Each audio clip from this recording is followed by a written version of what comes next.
ये सही बात है।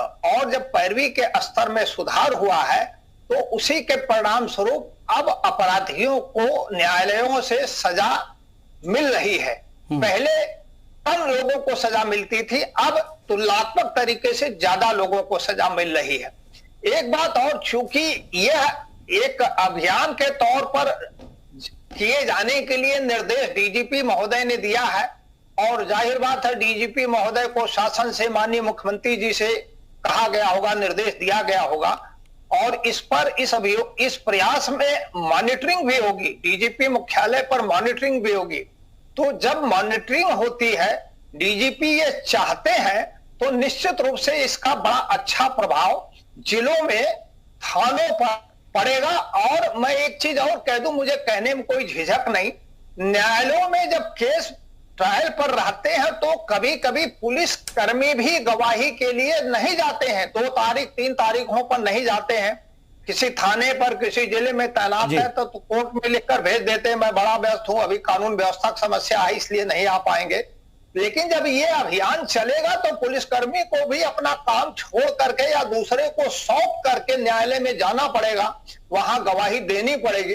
जब पुलिसकर्मी गवाही देंगे तो अनावश्यक तारीखों की आवश्यकता नहीं पड़ेगी और ट्रायल जल्दी पूरा होगा, विलंब नहीं होगा।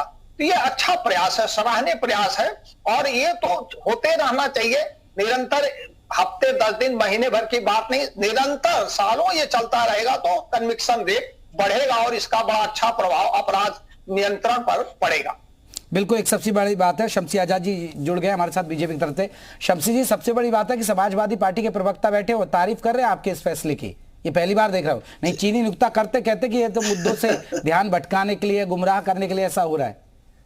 नहीं, धन्यवाद आशीष चतुर्वेदी जी का, बड़े भाई हमारे यहाँ काबिल है, और समाजवादी पार्टी की जो अच्छी बातें रहती है हम लोग को बताते हैं, बाकी तो हमें याद भी नहीं कुछ अच्छा है उन्होंने बताई हो। सरकार की हमेशा आलोचना करते, लेकिन पहली बार इनके मुंह से तारीफ सुनकर ये लग रहा है कि ये जो इस तरीके के धर्मांतरण के मामले, लव जिहाद के मामले जो प्रदेश में अराजकता फैला रहे, जो असमंजस की स्थिति में लोगों को बढ़ा रहे हैं, जो धर्मांतरण को बढ़ावा दे रहे, उसके खिलाफ अगर इन्होंने सरकार की मुहिम को जो है सराहा है तो हम उनका धन्यवाद अदा करते हैं। और मैं इनसे यही कहूंगा कि अगर आप धरातल पे जाएंगे तो भारतीय जनता पार्टी जो भी मुहिम चलाती है, जो भी कानून का पालन कराती है, तो वो सब ऐसे काम होते हैं जिसमें सराहनीय जो है तो कदम उठाने की बात होती है और लोग जनता उसका समर्थन भी करते हैं। हम यही चाहते हैं कि देश में अमन चैन बना रहे। हम लव को या प्यार मोहब्बत को गलत नहीं मानते, लेकिन अगर उसमें एक साजिश का इस्तेमाल कर दिया जाए कि उसको साजिश के तहत अब उसको जो है लड़की को जाल में फंसाया, जो भी सिर्फ और सिर्फ एक ही धर्म के लोगों को टारगेट करके उनको जो है किस तरीके से जो फंसाया जाए भोली भाली लड़कियों को, और उसके बाद ये है कि उसको विवाह करके उसके बाद धर्म परिवर्तन कराने की बात है।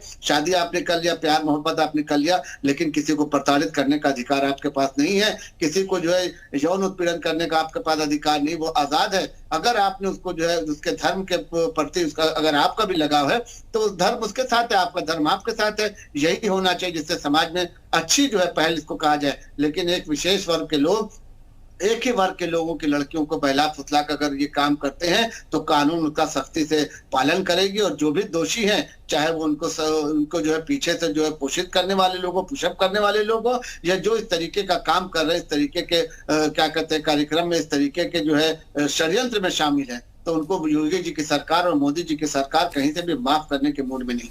लेकिन एक सबसे बड़ा बात है, क्या आपको लग रहा है कि इससे फर्क पड़ेगा लव जिहाद, और अगर हम धर्मांतरण की बात करें तो इससे मामलों पर असर पड़ेगा, रुकेंगे? नहीं, बहुत ज्यादा असर पड़ेगा। देखिए, तुरंत कार्रवाई अगर होती है तो जो अपराधी प्रवृत्ति के लोग हैं उनके अंदर जो है भय का माहौल होता है, उनको ये लगता है कि अब कानून जो है बहुत सख्ती के साथ पालन कर रहा है, कानून जो है हमको जो है कहीं से भी बख्शेगा नहीं। पिछली सरकारों में यही होता था कि इन लोगों को जो है बढ़ावा दिया जाता था, जिससे इनका मनोबल बढ़ा हुआ था। आपने देखा किस तरीके से उत्तर प्रदेश में माफिया जंगल राज हुआ करता था, एक एक माफिया रोड से निकलते थे, कभी आजमगढ़ से, कभी बलिया से, कभी गाजीपुर से, कभी बनारस से, कभी प्रतापगढ़ से। तो ऐसा लगता था कि गाड़ियों का काफिला 100-100, 200-200 गाड़ियों का काफिला चलता था, लेकिन उस ट्रेंड को बिल्कुल से खत्म कर दिया। जो गाड़ी की खिड़कियों से जो है नाले निकले रहती थी और दहशत का माहौल रहता था, तो आज वो पूरी तरीके से उत्तर प्रदेश में खत्म हो चुका है। यह तो आशीष जी, आपने सुना, आपकी सरकारों में ऐसा हुआ तो मजबूरी में अब इस तरह के कानून की जरूरत पड़ रही है। लव जिहाद और ये कहीं ना कहीं धर्मांतरण के मामले, आप लोग गंभीर नहीं थे, इसलिए इस तरह के कानून लाने की जरूरत पड़ रही है, इस तरह के एक्ट बनाए जा रहे हैं। नहीं, देखिए ये बात तो सही नहीं है कि केवल उसी सरकार में हो रहा था और अभी हो ही नहीं रहा था। अगर अभी नहीं हो रहा होता तो इस एक्ट की जरूरत ही नहीं पड़ती। समझने वाली बात यह है कि इसमें कोई सरकार किसी को बढ़ावा, किसी क्राइम को इस तरीके से नहीं देती है। हाँ, उस पर अंकुश लगाने के तरीके अलग अलग हो सकते हैं, वो अलग अलग चीजें हैं, अलग विषय हैं, लेकिन ये कहना कि नहीं पहले की सरकारें ही ये चला रहे हैं, तो ये तो मैं समझता हूँ बहुत बचकानी और बहुत हल्की बात हो जाएगी। ऐसा बिल्कुल लेकिन आशीष जी, आपकी तरफ से ही, समाजवादी पार्टी की तरफ से ही यही बात उठाई जाती है बार बार। अगर बीजेपी लव जिहाद या धर्मांतरण को लेकर कोई सवाल उठाती है तो आप ही लोग कहते हैं कि देखिए मुद्दों से ध्यान भटकाने के लिए इस तरह के मुद्दों को हवा दी जा रही है। नहीं, देखिए हर एक मुद्दा अपनी जगह एक अहमियत रखता है समाज में। किसी भी महिला के साथ किसी भी तरीके का अगर अन्याय हो रहा है, उसके साथ गलत हो रहा है, चाहे वो धर्म के नाम पे हो या किसी और तरीके से हो रहा हो, तो वो मुद्दा है। अगर आप देखें तो चाहे अब जैसे हमारे देश में बहुत ही दुर्भाग्यपूर्ण है कि जितनी देर में ये डिबेट होगी उतनी देर में भी 3 रेप हो चुके होंगे जो आंकड़े हैं उसके हिसाब से। तो ये सोचने वाली बात है, उस पर भी उतनी ही सख्ती से पेश आने की जरूरत है कि जो अन्य मुद्दे हैं, जो महिलाओं से जुड़े हैं, अन्य जो अपराध हैं, उन पे भी सख्ती से हम मांग करेंगे कि भाई आप अगर किसी एक विषय को उतनी मजबूती से उठा रहे हैं तो अन्य विषयों को भी आप उतनी ही सजगता, उतनी ही मजबूती से आप उठाएं। और हमारे साथ शमसी आजाद जी, अगर हम बात करें, क्योंकि सबसे बड़ी बात है, एक बात उठकर आ रही है कि जब इस तरह के मामले आते हैं, लव जिहाद, धर्मांतरण, खासकर मुस्लिम धर्मगुरु सवाल उठा देते हैं कि बीजेपी जानबूझकर इस तरह के मसले उठाती है। लेकिन अब इस कानून के बनने की वजह से आपको लग रहा है कि इन मामलों में कमी आएगी? क्योंकि खुद सीएम योगी ने ग्रेटर नोएडा में कहा कि लोगों को जागरूक करने की जरूरत है। बताया जा रहा है कि अब बजरंग दल भी लोगों को जागरूक करने के लिए एक मुहिम चलाने जा रही है। देखिए, 3 तरह के लोग हैं जो इस तरीके के कामों में, इस तरीके के आपराधिक षड्यंत्र में शामिल होते हैं। एक तो ईसाई मिशनरीज होती है, दूसरे कुछ बौद्धिस्ट होते हैं और तीसरे जो है अल्पसंख्यक समाज के लोग, मुस्लिम समाज के लोग होते हैं जो धर्मांतरण का काम करते हैं और पूरी तरीके से जो है उन क्षेत्रों को और उन लोगों को टारगेट करते हैं जो रूरल एरिया में रहते हैं, जो थोड़ा सा गरीब तबके से होते हैं, क्योंकि उनकी मजबूरी का फायदा उठाते हैं। वो भोले भाले लोग होते हैं, किसान टाइप के लोग होते हैं जो अपना भरण पोषण करते हैं, अपने घर परिवार चलाते रहते हैं। ये जो है पैसे का लालच देकर कोई डॉक्टर के भेष में, कोई शिक्षक के भेष में, कोई समाजसेवी के भेष में, कोई धार्मिक गुरु बनकर इनके बीच में जाता है, इनके सस्ती सिंपैथी, क्योंकि ये भोले भाले मासूम होते हैं, इनको जो है अपने सियासत के उसमें जाल में फंसा लेता है। उसके बाद जो उनकी थोड़ी सी मदद करके उनकी मजबूरी का फायदा उठाने के बाद उनको इस तरीके से मजबूर करता है कि वो धर्मांतरण करने के लिए मजबूर हो जाते हैं। लेकिन अब भारतीय जनता पार्टी इस पर पूरी तरीके से गंभीर हो चुकी है। अभी तक ये होता था कि जैसे मैंने कहा तो आशीष चतुर्वेदी जी को बहुत बुरा लगा, लेकिन यही हुआ कि इनकी सरकार में ऐसा कोई भी कानून नहीं हुआ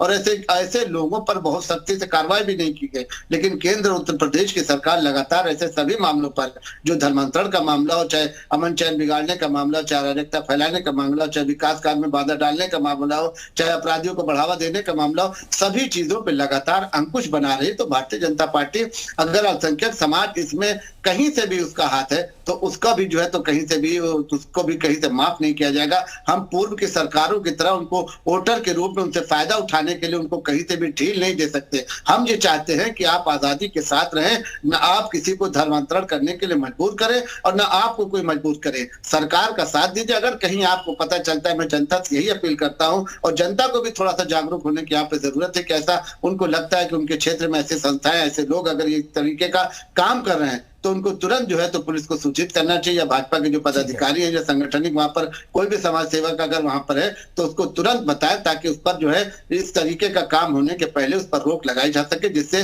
जो एक माहौल बना हुआ। चलिए देखिए, एक बड़ी बात है, आप 3 दिन के अंदर चार्ज फ्रेम होंगे और 30 दिनों के अंदर ट्रायल की कार्रवाई पूरी करने के लिए, अपराधियों को 30 दिन में सजा दिलाने के लिए फास्ट ट्रैक कोर्ट में भी सुनवाई होने जाएगी। अच्छी बात है, अच्छी बात है अगर ये पहल होती है और इसका धरातल पर असर होता है, और जो सपा भी कह रही है। बहुत बहुत शुक्रिया आप तीनों मेहमानों को हमसे इस खास चर्चा में शामिल होने के लिए।